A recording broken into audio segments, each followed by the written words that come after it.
Pixar let me see their new movie, Onward, a week before it was released. And so in this video, I'm going to explain why they let me see it and what I thought about the movie without giving you any spoilers. Hi, I'm Craig, and welcome to Market Power, where we look at the power of markets and economics to shape our world. And I love Pixar. And you know that I like Pixar because I have been doing videos about the economics of Pixar. Not just Pixar movies, but how Pixar has transformed the movie industry through the innovations and through changing costs and benefits. And so I've got a whole series on that. If you want to check it out, go look at this playlist so you can see more about Pixar economics. And that's what's featured in this story about me going to see Onward a week before it was released. I'm looking at the news a few weeks before Onward comes out, and I see an article about a Pixar Marathon, how Pixar is going to show like 6 movies in one day, with the ending being Onward. Now, I get excited when I see these kind of things because I like to go to these kind of things, these movies, the releases, the big marathons. I like to find the people who are just super fans and talk with them and try to do some experience with them. I've done tons of videos about this where I went to Star Wars opening night and paid people. I went to Star Wars opening day paying people to not watch Star Wars and to go watch Cats instead. Avengers Endgame, I did a whole series on that. I like going to these movies doing this, so I got excited when I saw this Pixar Marathon. So I decided that, I was going to read through it, I was going to start thinking about what I might be able to do at the Pixar Marathon. But then something catches my eye.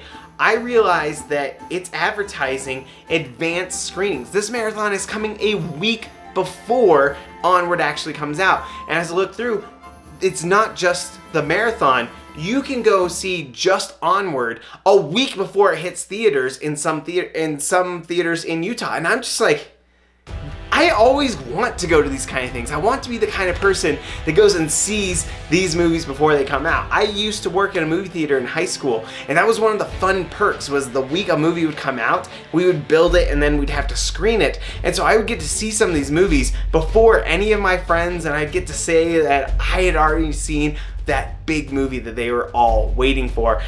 And so I just jumped on this opportunity. I went and checked out the site, but the tickets hadn't gone on sale yet. It was just an announcement that they were going.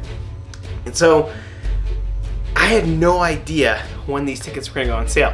I'm sitting there and I'm like, I know these tickets are gonna go so fast. I wanna make sure that I get tickets for my whole family, which is 6 of us. I don't wanna be shut out of this. And so I just kind of occasionally check through the morning, refresh, and suddenly tickets are available. I rush on, I jump, and I buy those tickets, make sure I have a really good seat, and I'm pumped. I am pumped to go see this movie. So why would Pixar let me see that movie a week early? Why are they having screenings a whole week before this movie is released? That gets to the economics of what's going on here. And I had a guess about what was going to happen because there are 2 Pixar movies coming out this year. One is Onward, and the other one is Soul. And Soul just looks amazing. Of the 2 movies, Soul was definitely the one that I was putting my money on. It has a very inside-out feeling to it, where you feel like this is just gonna be a movie that hits you, that it's innovative, it's unique. When I saw the Onward trailers, I wasn't excited. I love Pixar, so I'm gonna go see the movie no matter what. But it wasn't like I was looking at this movie thinking, this is gonna be just one of those movies that defines Pixar. And Pixar knows this. Pixar knows that there are not as many people excited to see Onward. And they know that the box office success of these movies depends on drawing people in. And this had 2 really big names. Tom Holland and Chris Pratt are leading this movie. That would be a big draw normally. But then you look at Tom Holland's other animated movie that just recently came out, Spies in Disguise with Will Smith, another big name. That movie just did not do that well.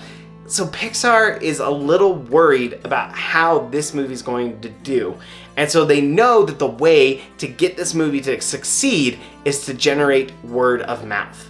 But if a movie theater or a movie company knows that their movie's gonna do bad, they actually won't even let critics see it early.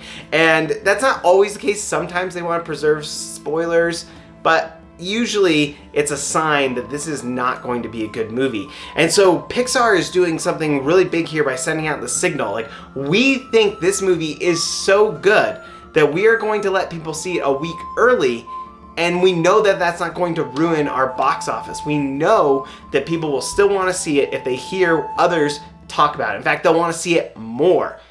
And so the question is, was Pixar right? It was apparent that Pixar was correct on these suspicions.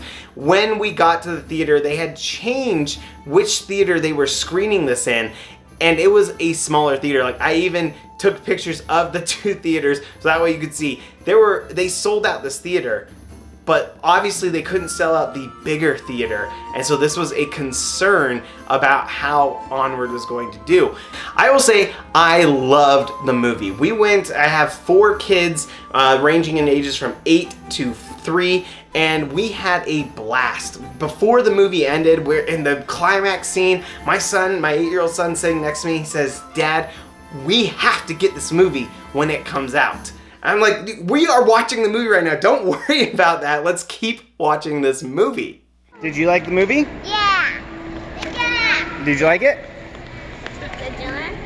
Yeah. What was your favorite part? I like it. That monster? More than most movies, this movie's just stuck with my kids. The next day in church, they've got crayons, they've got papers, and they're drawing pictures of scenes from the movie because they're just they're enamored with this movie. And even today I was doing research for this video, and my 3-year-old was sitting on my lap, and she says, "I want to see this movie again. I love this movie." So we are big endorsers of Onward. We think that people should see it. In terms of the economics of the movie, it's really funny because they have a couple of economics jokes, actually. I won't spoil them, but you can see there's one character in particular that's heavily concerned about the economics of this world that's been created. And one thing that's going to be interesting about the economics of this movie is what happens when it goes out to other countries. So when Pixar did Inside Out, they had Riley eating broccoli and saying broccoli was gross. When that movie was released in Japan, they had green peppers because green peppers are perceived as grosser in Japan than broccoli is. So they can change these things in the movies to appeal to the specific audiences where the movie is released. Well, there's something in this movie that is going to be interesting because there is a gay character. It's a one-liner, there's nothing in it, it's just they say something where it's very much, this is a character who's gay. And so the question is, will that character still be gay when it goes to other markets? Because Pixar, or not Pixar, but Disney has been receiving lots of controversy about these kind of things. In Star Wars, there's a scene that's removed when it goes to international markets. There was even a satirical article the other day about Disney developing a new superhero character who was going to be LGBT, and the superpower was going to be turning invisible when it goes to international markets. That just captures the controversy and what's going on with Disney with these kind of things. And the reason why they do that is because they're worried about the economics of these movies when they go to other places. They're worried about how the movie is going to perform when it gets to another market if they know that there's a character that doesn't meet cultural norms. And so I'm really interested to keep an eye on what happens there. If you hear about it, let me know in the comments below.